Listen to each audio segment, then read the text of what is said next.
Hello English learners, this is glory ma'am, trainer of English. కొన్ని సందర్భంలో మనకి ఇష్టం లేకున్నా కొన్ని పనులు చేస్తూ ఉంటాం.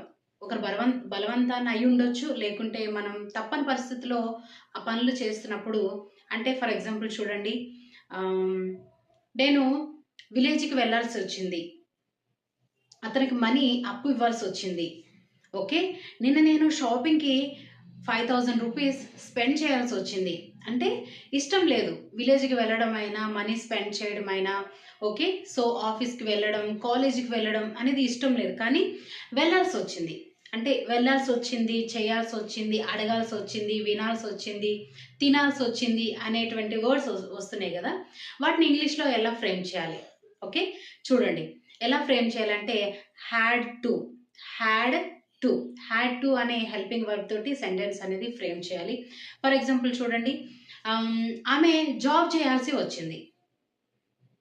దాన్ని ఇంగ్లీష్ ఎలా ఫ్రేమ్ చేయాలి? She had to do job. అతను విలేజ్కి వెళ్ళాల్సి వచ్చింది. He had to go to village. అతను మనీ స్పెండ్ చేయాల్సి వచ్చింది. He had to spend the money. A small question for you. వాళ్ళు ఆఫీస్కి వెళ్ళాల్సి వచ్చింది. ఆ సెంటెన్స్ని మీరు ట్రాన్స్లేట్ చేయండి. Don't forget like, share and subscribe. Thank you for watching.